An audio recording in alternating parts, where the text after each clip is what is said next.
This is AIT Special Feature. Winston Churchill once said, "History will be kind to me, for I intend to write it." This perhaps is the fate that awaits Professor Mahmoud Yacoub. We shall always be open, transparent, and responsive. A gentleman with outstanding academic qualities as he struggles to rid himself of the role he played in the debacle of the 2019 presidential election. For history to be kind to him, he will have to write it himself. Votes will count in the 2019 general elections. This is a special feature on the journey to the 2019 general elections, as superintended by a Nigerian scholar with towering profile, an academic with impeccable credentials.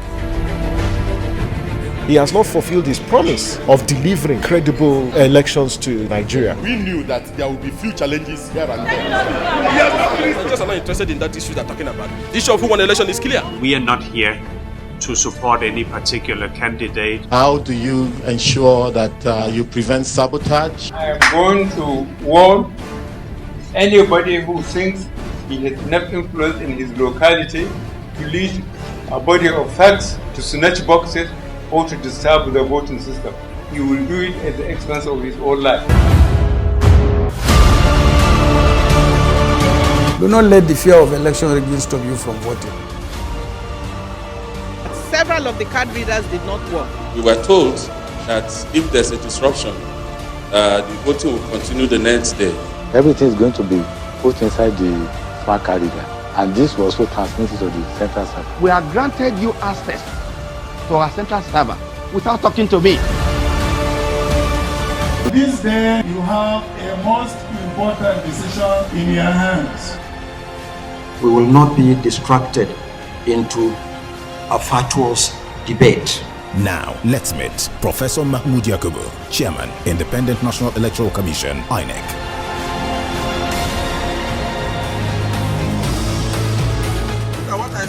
They just bought our votes. Here at our polling unit in AYA, some ballot boxes are brought here with already printed papers.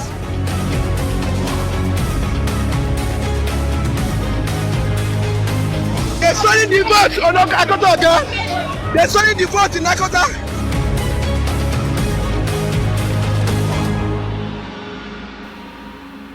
How does one begin the story of a man like Professor Mahmoud Yacoub, whose travelogue was a continuous reference point for excellence, albeit before his appointment as chairman of the Independent National Electoral Commission, INEC, in 2015? This Bauchi State-born scholar had a decent education, rising to become a professor of political history and international studies, and an expert in guerrilla warfare, terrorism, and counter-terrorism. Born in 1962, his early education was at Kobe Primary School, from where he proceeded to the Teachers College, Toro, and later on to the University of Sokoto, now Usman Danfodio University, where he graduated with a first-class honors degree in history. Yacoub later gained admission to the prestigious University of Oxford, where he bagged a Doctor of Philosophy degree with specialization in Nigerian history. He later proceeded to Cambridge University. An academician through and through, he worked as a lecturer at the Nigerian Defense Academy, teaching war and society in pre-colonial Africa. In a bid to reposition education with the aim of achieving greater heights, the late President Umaru Musa Yar'Adua in 2007 appointed Professor Mahmoud Yacoub as the Executive Secretary of the Tertiary Education Trust Fund, TETFund. He was the first academic to ever head the intervention agency. Mahmoud later served as the Assistant Secretary of Finance and Administration at Nigeria's National Conference Secretariat in 2014. With these elaborate credentials, it is a wonder how he became a victim of electoral malfeasance, allowing room for Nigerians to label him with many unprintable names. A man's credibility can be measured averagely by the work he has done, and each individual is as good as his last work. Professor Yacoub's last work in this regard is the 2019 electoral exercise. The suspicion of Nigerians about the credibility of the election started with a series of inconclusive polls and result reversals. In 2 quick successions, INEC, under the supervision of Mahmoud Yacoub, committed electoral somersaults in Bayelsa and Kogi states. In Bayelsa State, for instance, the incumbent governor and candidate of the People's Democratic Party, PDP, Seriake Dixon, maintained a comfortable lead ahead of his All Progressive Congress main opponent, Timi Priye Silva, with 105,748 votes to 72,594 votes. Dixon had won in 6 out of 7 local government areas already declared, and Silva won just 1 local government. As if the INEC was in a hurry to please the APC government, it declared the election inconclusive for the sheer reason of massive electoral malpractices in southern Ijo. If anything, this trend cannot be a proud electoral record and the hangover stretched to the 2018 Osun governorship election, as infamously noticed in the call for a supplementary election. For the record, the Osun experience is the shame of the century, saying that Senator Ademola Adeleke was in a clear lead against the ruling APC candidate, Boyega Oyetola. In the quest to ensure smooth conduct of the 2019 general elections, President Muhammadu Buhari, on July 17, 2018, forwarded a letter dated July 11 requesting the National Assembly to approve a virement of 242 billion naira from the 2018 budget money meant for the conduct of the 2019 general election. According to the President, out of the needed figure, the sum of 189.21 billion naira was earmarked for the Independent National Electoral Commission, 4.3 billion naira for the Office of the National Security Advisor, 12.21 billion naira for the DSS, and 3.6 billion naira for Nigeria Security and Civil Defense Corps. The Nigeria Police Force got a proposal of 30.5 billion naira, while 2.6 billion naira was earmarked for the Nigeria Immigration Service. A breakdown of the 189.2 billion naira showed that INEC was to spend 134.4 billion naira on election operational costs, 27.5 billion naira on procurement of election technologies, 22.6 billion naira on administrative costs, and another 4.6 billion naira on miscellaneous expenditure. Professor Yakubu discharged himself with the defense of the budget. The process of the passage of the budget also took note of the discrepancies noticed in the INEC figure and the proposal from President Muhammadu Buhari. The discrepancies were resolved timelessly to accelerate the passage, which also lends credence to the position that INEC had the benefit of a good time to prepare for the 2019 elections. 27 billion naira was voted for IT infrastructure for INEC. This election cost us 244 billion, the costliest election in Nigeria. 2011 was at 80-something billion, 2015 was 100-something billion, and in 2019 we spent 244 billion. So we couldn't have spent all that money not to have the requisite infrastructure to record and transmit results. As the 2019 presidential election approached, there were foreboding indications that the elections will be won between INEC and the Nigerian people. This contention was backed by glaring signs that the leadership of the Commission did not demonstrate convincing commitment to building upon the successes of the 2015 elections. The PVC distribution, like in Lagos State for instance. Lagos State is a very critical area.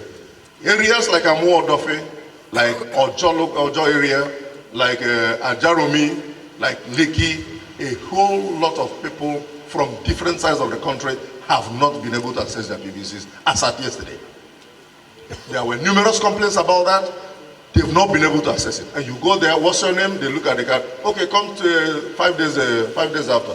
They look at your name and they, no, come tomorrow or go to the other side. So the Festac area, Amuodofe area, Ojo area, Alaba area, and towards where you have Lasso. Most of the people in those areas have not been able to access their PVCs. This was followed by suspected incidents of arson, which led to the destruction of vital electoral materials in INEC offices in 3 different states of Anambra, Abia, and Plateau. This is in spite of the fact that the Independent National Electoral Commission (INEC) had more than enough time to prepare for the 2019 elections. And so, with the clock winding down to the final hours of Saturday, February 16, 2019, Nigerians were pumped to be so close to trooping to the polls for the presidential and National Assembly elections. However, unease soon spread across the nation when news filtered out that the chairman of the Independent National Electoral Commission (INEC), Professor Mahmoud Yacoub, was presiding over an emergency meeting with relevant stakeholders. This very quickly led to speculation that the commission was considering postponing the elections. In the early hours of Saturday, with less than 5 hours to the polls, Yakubu announced to Nigerians their worst fears when he officially announced that the elections have been postponed. Proceeding with the election as scheduled is no longer feasible. Consequently, the Commission has decided to reschedule the Presidential and National Assembly elections to Saturday, 23rd February 2019. Furthermore, the Governorship, State House of Assembly, and Federal Capital Territory Area Council elections are scheduled to Saturday, 9th March 2019. This will afford the Commission the opportunity to address identified challenges in order to maintain the quality of our elections. This was a difficult decision for the Commission to take, but necessary for the successful delivery of elections and the consolidation of our democracy. According to him, proceeding with the elections was no longer feasible after a careful review of the implementation of its logistics and operational plan. With all the preparations that went into the 2019 elections, the ordinary Nigerian struggled to understand the reasons for the sudden postponement. I want to appeal to Nigerians and all other stakeholders for their understanding in what has been a very difficult decision for the Commission. Our decision is entirely taken by the Commission. It has nothing to do with security, nothing to do with political influence, nothing to do with availability of resources. We believe that ultimately this decision is good for our democracy and for our country. I wish to assure you of our commitment to free, fair, and credible elections. As chairman of INEC, and on behalf of the Commission, we take full responsibility for what happened, and we regret any inconvenience our decision might have caused. The electorate, and indeed the various political parties and their candidates, had looked forward to February 16, holding on to the assurances given by Professor Yacoub. Many people had traveled long distances to the area where they registered to vote. Local election observer missions had mobilized retinue of election monitors and deployed them across the state, just as international missions flew into Nigeria in good time for election observation. What went wrong? Was it not common knowledge that sensitive and non-sensitive materials had been distributed across most parts of the country? What fundamental error occurred that required just 1 week to rectify? Our ICT department advised us that it would require 5 to 6 days to reconfigure about 180,000 smart card readers earlier programmed to work only on election day, Saturday, 16th February 2019. It is for this reason that the Commission decided to adjust the election dates to Saturday, 23rd February 2019 for Presidential and National Assembly elections, and a consequential adjustment of Governorship, State Assembly, and FCT Area Council elections to Saturday, 9th March 2019. Some sensitive materials have been distributed.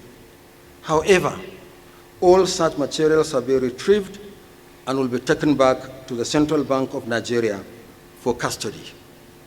I want to assure you that there will be proper audit to account for all materials.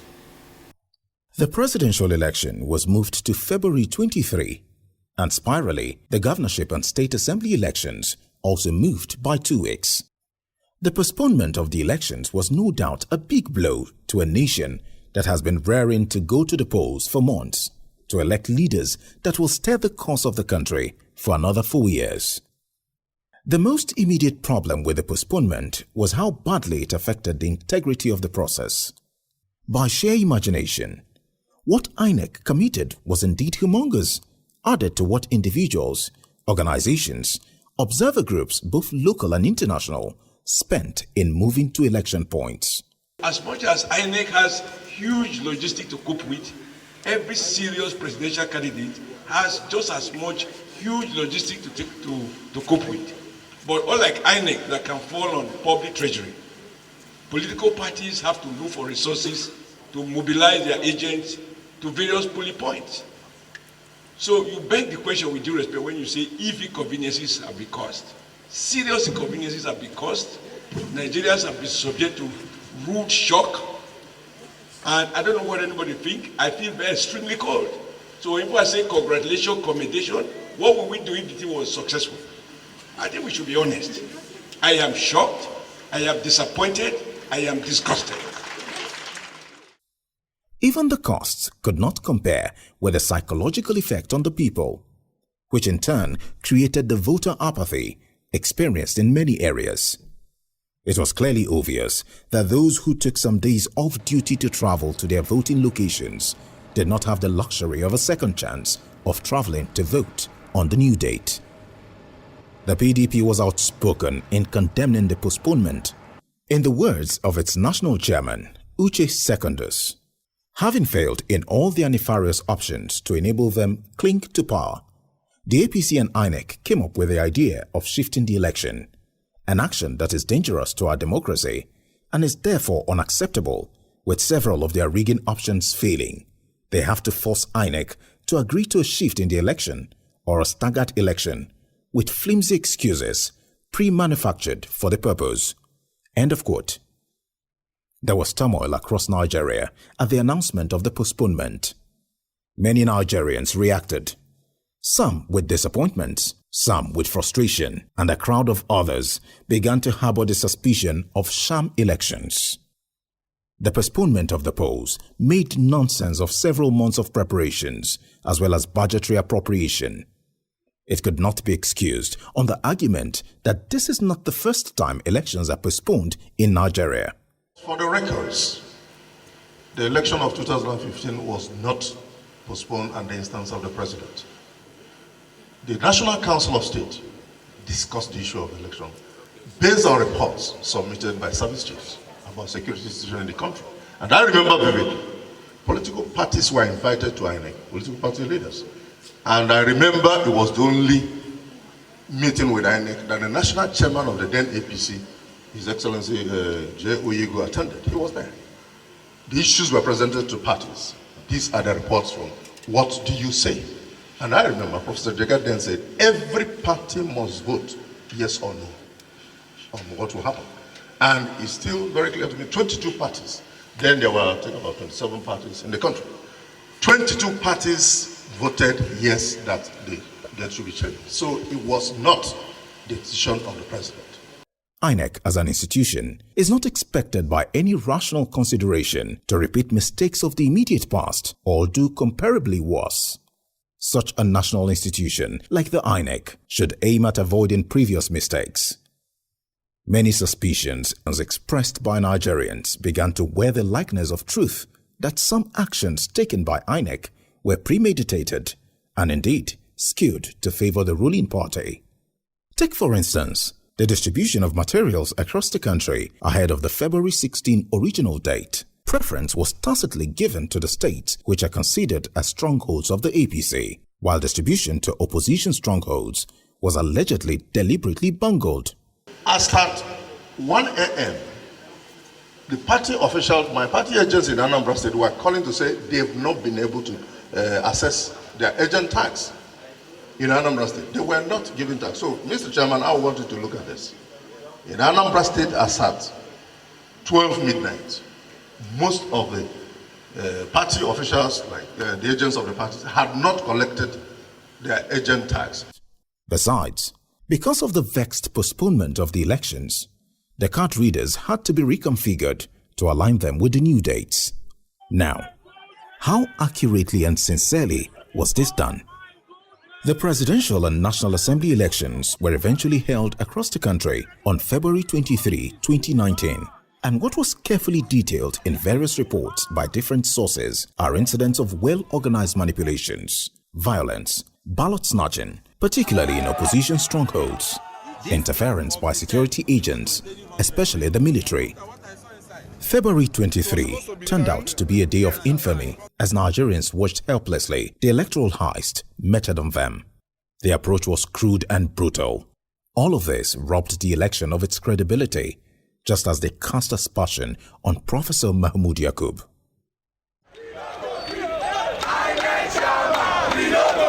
On election day, what the rule says about INEC was not complied with. We have lost total confidence in the EO of Shomolu. It can no longer, as a matter of fact, be seen as an umpire in this election. To this, we have come to the secretariat to let them know that the people of Shomolu will not take anything that will subvert their wishes. Enough of the rigging, enough of the intimidation.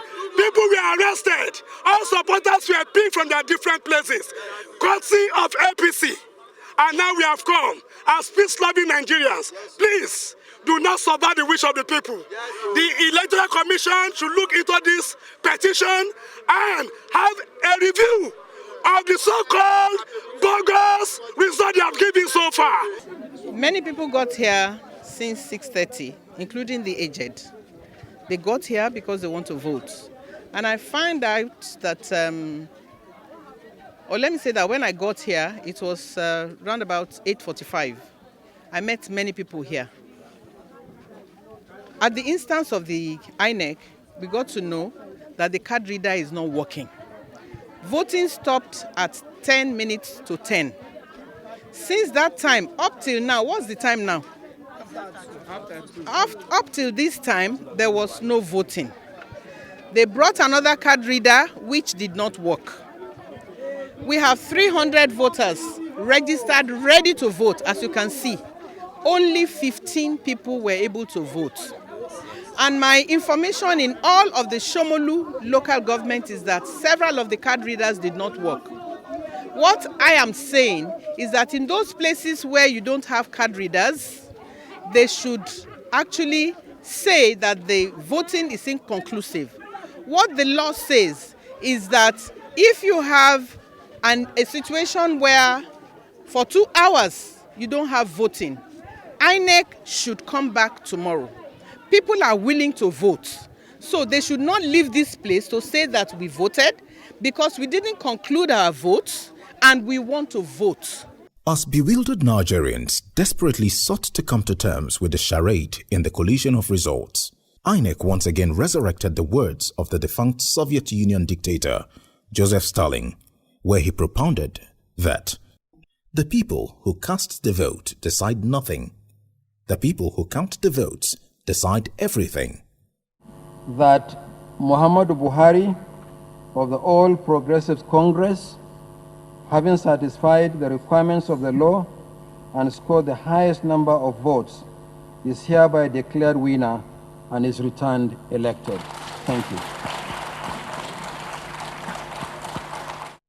The announcement of what was hurriedly put together as results was anything but coordinated.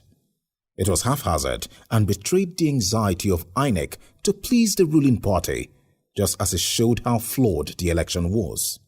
There are voters not accounted for in all the states. I developed a formula which I called TVC equals to TVV plus TRV. I will explain. Now, the TVC stands for total vote cast. And to get the total vote cast, you will need to know the total valid vote plus total rejected vote. And if you do that, it is supposed to come to the same figure as the total vote cast, which must rhyme. Now, for us to know the voters not accounted for, there is a formula which I call TAV, which stands for total accredited voters minus TVC, which is total vote cast. When you do that, you will discover voters not accounted for. And these voters, like in Nasarawa State, we have 14,321 voters not accounted for. And these voters are not among those that were cancelled. Mr. Chairman, when you say accreditation and voting is simultaneous, it means these voters were at the polling units and they voted. Now, in Kogi State, we have 17,277, according to my formula, not accounted for. In Abia State, we have 17,090 not accounted for. Mr. Chairman, I want to believe that these voters who have not been accounted for could have made a great difference in the results that we've been having. I want to draw our attention to the total figure of cancelled voters. That's the cancellations, amounting to 942,368. It is close to 1 million people that did not participate in voting in Rivers State. This is a clear violation of their fundamental human rights to vote.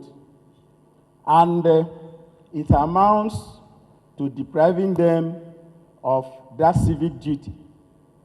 So I so move that the election in Rivers State be cancelled and a rerun done, so that we will have enough security to prevent further escalation of violence that can deprive people their right to vote, so that the people of Rivers State will be given a fair chance to vote. What was more shocking was the announcement by INEC that supplementary elections will be conducted in all areas where elections did not take place and or where returns could not be made during the just concluded presidential and National Assembly polls held on February 23, 2019. According to the Commission, the supplementary polls would now be conducted on Saturday, March 9, 2019, alongside the governorship and state houses of assembly elections. This much confirmed INEC's admittance that many Nigerians were disenfranchised in a number of polling units, cancellations in certain areas due to violence, which prevented the Commission from deploying personnel and materials for the election. In a number of locations, it could not conclude the elections due to disruptions and deliberate non-compliance with the use of the smart card reader, contrary to the INEC regulations and guidelines for the conduct of elections, which begs the question, why would the INEC chairman hastily make a declaration of a winner when it was glaring that many Nigerians across the country had not fulfilled their constitutional obligation?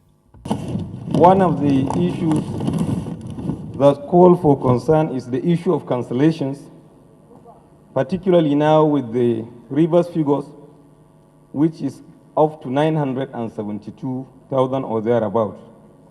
But I think the law gave the INEC chairman, who is the chief electoral officer, the powers to resolve this issue.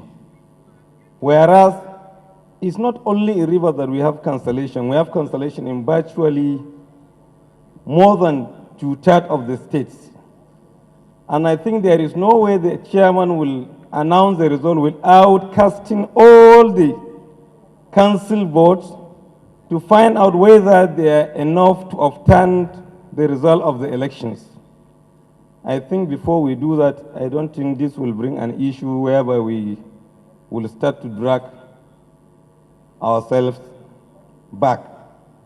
So I think in the light of this, since I'm sure before the announcement, the chairman will go through the figures, cast the figures, find out what is the difference. Even if there is no any complaint, if the difference are enough or are more than the difference between the two candidates, I think this will have taken care of most of the things. What you just educated us on now, the number of registered voters you published on the 21st of February and the one that was used today for the election has a difference of 1.669 million. It was 84 million on February 21, and today, from what we see as registered voters across the state put together, it came to 82,334,107.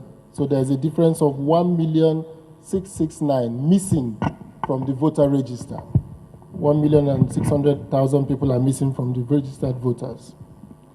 So if you keep that number on one side and go back to the total valid votes cast, which you also explained, particularly, Mr. Chairman, I would like you to note that in Oyo State, 137,000 people are missing from the register. In Imo State, 234,000. In Abia, 139,000. And in Nasarawa, 108,000. Lagos has 256,000. These are the big states.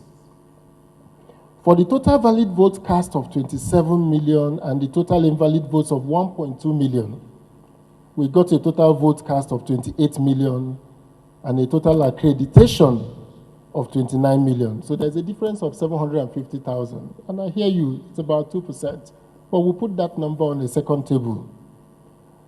And then we go to the issue, Mr. Chairman, of the cancelled votes. The cancelled votes impacted 2.7 million registered voters.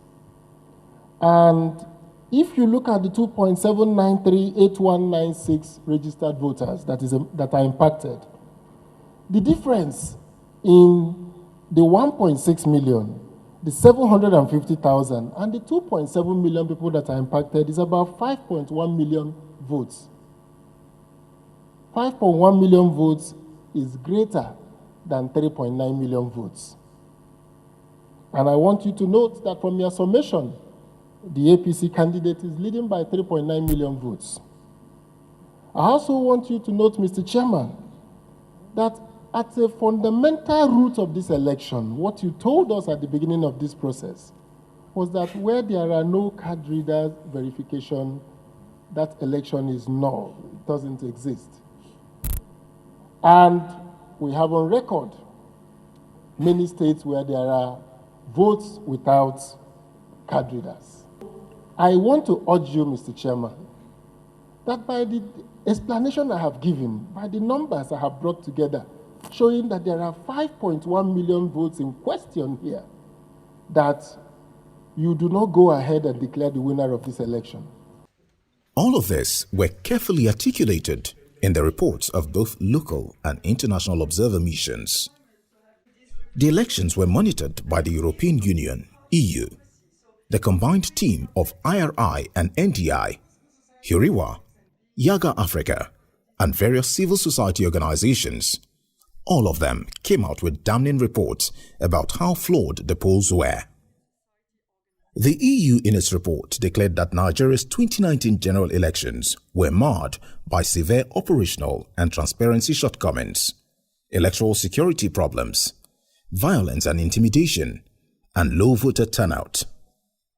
The Commission noted that the last-minute postponement of the elections put an undue burden on voters. Results collation procedures were not transparent. This claim, harmed the integrity of the electoral process and may deter future participation. The EU noted that although the National Collation Center for the presidential election was open to party agents and observers and was continuously televised, however, inconsistent numbers, lack of clear checks and explanations, and insufficient public information undermined confidence in the integrity of the election. There was a large discrepancy of 1.66 million fewer registered voters recorded than was previously announced by INEC in January. Polling was cancelled without sufficient accountability, resulting in the annulment of voting for nearly 2.8 million registered voters. Lack of transparency in the use of smart card readers meant that it was not clear if all polling units with problems were cancelled, as was required in INEC guidelines. Overall, the 19 elections showed that the need for fundamental electoral reform so that future elections better serve the interests of all Nigerians. As we already noted in our preliminary statements earlier in the year, the elections were marked by severe operational and transparency shortcomings, electoral security problems, and low turnout. Unfortunately, leading parties were at fault in not reining in acts of violence and intimidation by their supporters, and in abusing incumbency at federal and states level. The EU failed to discuss the reports of other observers who came to the conclusion, local observers, regional observers, continental observers, and other world observers, who came to the conclusion that despite these hiccups here and there, the result reflected the overall wishes of Nigerians. That was the report of so many observers. If you are an observer, you should come to a definitive conclusion. Don't be dodgy about it. Don't run away from that fact. Because we have 120,000 polling units across the country. There were issues relating to voter suppression. One of the tools that was used was the cancellation of votes. Based on the PVT data, and I'll just take Nasarawa State specifically, we did say that the votes for Nasarawa State for the presidential elections were suppressed to confer victory to a party that ideally shouldn't have won, based on the votes that we got from the polling stations. We also talked about other procedural lapses that also resonates with what the EU published in relation to transparency of the results collation process. We highlighted that in the report. We also talked about issues relating to the conduct of security agencies in the elections, which for us was really unacceptable. Reports by other observation missions, such as the NDI, corroborated the EU position, pointing to a fact that these cancellations were more noticeable in opposition strongholds. To many Nigerians, the 2019 elections, the sixth since the country's 1999 return to civil democratic rule, was an opportunity to consolidate democratic gains and build on the electoral gains made in the conduct of the 2011 and 2015 elections. Moreover, Nigeria's first peaceful transfer of power between political parties following the 2015 elections set a minimum standard of what to expect in the conduct of the 2019 election. The IRI and NDI observation mission therefore concluded that the 2019 elections did not meet the expectations of many Nigerians, noting that the conduct of the 2019 presidential election is a setback to Nigeria's democracy. John Campbell is the former U.S. ambassador to Nigeria. He described the 2019 presidential election in Nigeria as bad news for democracy. In his perspective, the election was marred by historically low turnout and credible allegations of rigging. Based on the comprehensive report of the European Union, which were in tandem with the position of other local and international observation missions, the Human Rights Writers Association of Nigeria, Huriwa, posted this question: what is Yakubu Mahmoud still doing as chairman when the shoddy and shabby electoral heist he supervised has been discredited locally and globally.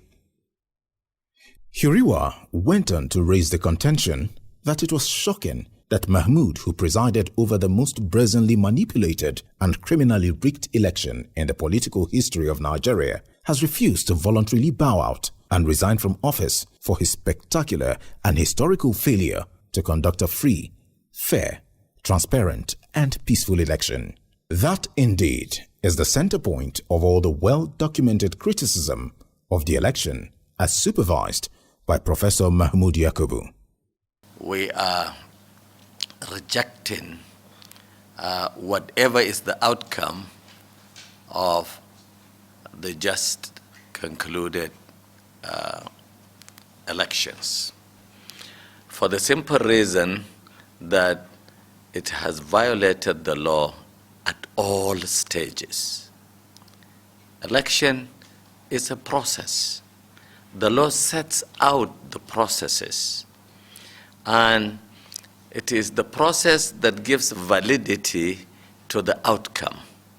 Now, the process begins with election at the polling unit, and Section 22 of the guidelines for the 2019 general election, which actually emanated from the Electoral Act, states very clearly that elections will be conducted at polling units, and at the end of such elections, the results will be declared, and copies of the result would be given to the agents and to the security personnel, and a copy will be pasted at the premises.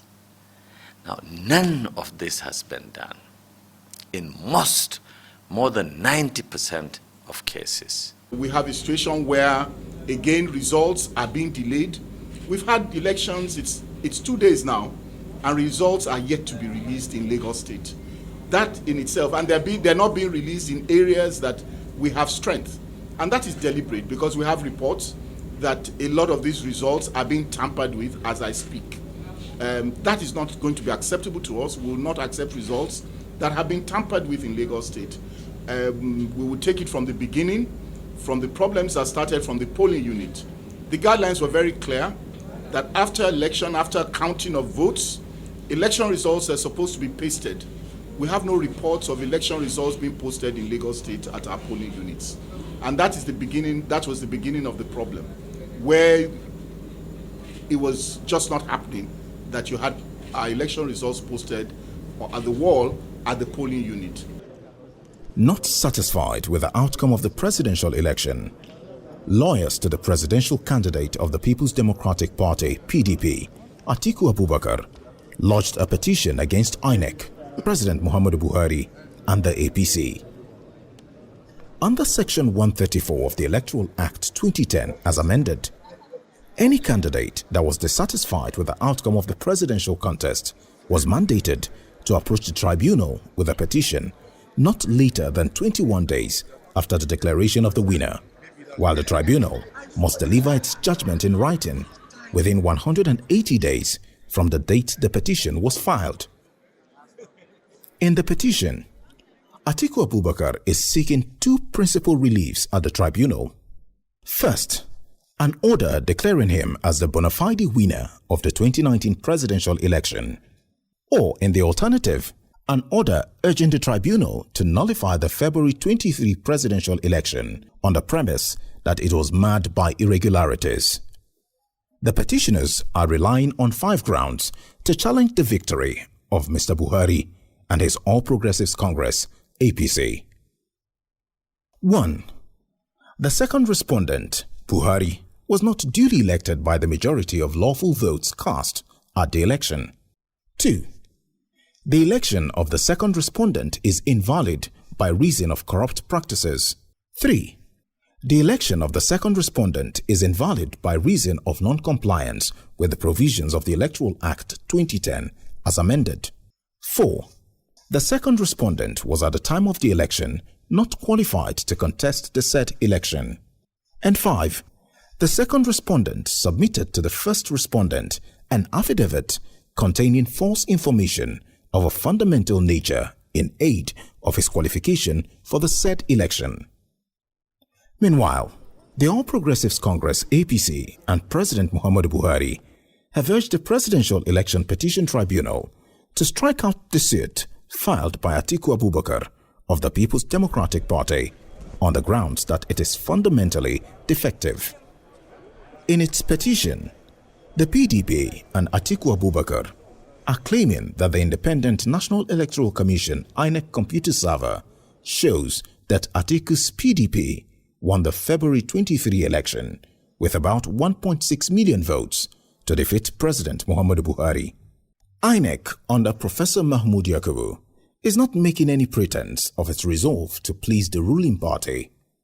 That INEC, which is the umpire in the election, is unable to maintain a neutrality at the tribunal as should be expected smacks of recklessness and deficient in accountability. Professor Ben Nwabweze, senior advocate of Nigeria, is an erudite jurist whose opinion on any issue is difficult to ignore. He appeared in the Atiku versus Buhari's case before the Presidential Election Petition Tribunal as lead counsel. In his submission, he admonished INEC and the tribunal particularly on the issue of their neutrality, independence and impartiality. In his words, the independence and neutrality of INEC and its officials is necessary in order to create among the contenders for power, their supporters and the public, faith and confidence in the credibility of the electoral process. He drew the attention of the tribunal to its sacred duty when he said the courts and election tribunals have a duty to intervene not only when there is a bias affecting substantially the result of an election, but even more importantly when the credibility of the electoral process is made suspect and undermined by a glaring lack of independence, neutrality and impartiality on the part of the electoral body.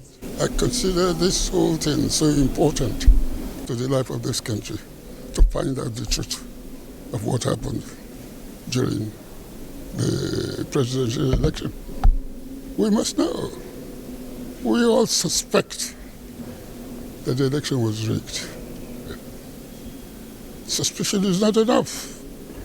The matter is now before this tribunal. This tribunal must get to the roots of the matter and tell us the truth. Because I believe that the truth will set us free from the scourge of electoral malpractices. We can go on like this. An end must be brought to electoral malpractices.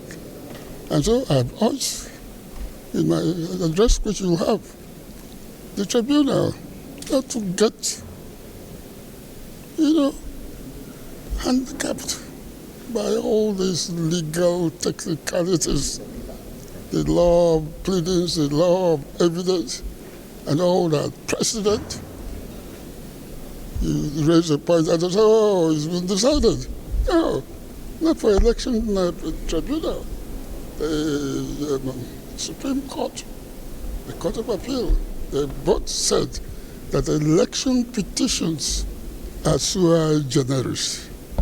They're not ordinary cases. They're sui generis. They're of a special kind. According to the erudite legal luminary, the independence, neutrality and impartiality of an electoral body as an electoral umpire is part of the elements required for a free, fair and credible election, and an election conducted by a body which is shown not to be independent, neutral and impartial, as INEC under Professor Mahmoud Yacoub has been shown not to be, is unconstitutional. INEC is expected to justify its independence and impartiality. It must be fair to all the parties in the dispute and make available to them every evidential material that would enable the tribunal reach a just decision. We have stated our position. We filed a counter affidavit, and it is for the court to decide. But then I do not know. I don't know if you. I say I have no wife. Yeah, you say I should come and show you my wife. For INEC to continue to persist in its denial of a server is unimaginable, even with a clear testimony of the fact that technology was part of its preparations. We believe that the results were electronically transmitted. So we are bringing this motion asking for access, not just to ourselves alone, but also to the other parties, to enable us. INEC is a neutral party. INEC is supposed to be the umpire. We are saying allow us access to the electoral materials, particularly the server with which the election was conducted, results were transmitted, even accreditation data was transmitted. Let us with the court, let the whole world go and inspect and see. If they say nothing is in that server, well and good. But if there is something, let the whole world see it. And whatever is the truth, let it come to the fore so that the court can arrive at the justice of this matter. Is INEC trying to explain that its collaboration with NCC, NACOMSAT on e-collation and transmission was an exercise in futility? INEC said of that collaboration, "Through the NCC, we are reaching out to the telecommunications operators for the necessary connectivity to ensure that results of elections from each of the 119,973 polling units nationwide are electronically transmitted, including scanned images of result sheets." What we have done to bring about transparency, openness to issues about the results declared at the polling unit now being at variance at the work collation center, we now have 2 collation officers for the first time at the work collation center. What they call the RATEC, or the e-collation officer and the manual collation officer. So what happened is that after I have sent that data as a presiding officer, the cameraman and yourself, you are the 2 collation officers. Before I get to you, without talking to me, without any form of communication, we have granted you access to our central server. You will see what I have transmitted without talking to me. Therefore, it is not expected that on my way to the work collation center, I could do anything funny with the form EC8A, because we now have evidence tray. The fact that I'm aware that at the polling unit, the same result is there, the duplicate have been given to the party agent, I have transmitted the central server without talking to me, both of you, you have seen that result. By the time I get to the polling, to the work collation center, it will be taken away from me as a presiding officer. The e-collation officer would have to confirm whether what is on the result sheet is the same thing I have transmitted in the presence of party agent, duly accredited observer, sent to the central server. It is only after that confirmation that the manual collation officer are required by law, we have to collate. Deploy in the 2019 general elections a new platform for electronic collation and transmission of results. As a distinguished professor, Mahmoud Yacoub should be believable, and by extension, INEC should be credible. One of the parameters for measuring the progress of any nation is the quality of its leadership and the vision of those who preside over its affairs. When a nation is saddled with leaders who are intoxicated with power, the people feel helpless and defeated. Elections provide such a people the only opportunity to make their silent voices heard. Those who betray their trust and mercilessly exploit their weaknesses deny them of that inalienable right bestowed upon them by God. The testimonials by election observers within and outside Nigeria sums up what can be classified as warped, or simply put, a moral distortion of a process. By law of nature, such a distortion ends with painful results. This is the fate of Nigeria's electoral process, as evidenced in the 2019 general elections, which many people do not mince words to classify as the worst in Nigeria's history. They just bought our votes. Here at our polling unit in AYA, some ballot boxes are brought here with already printed papers.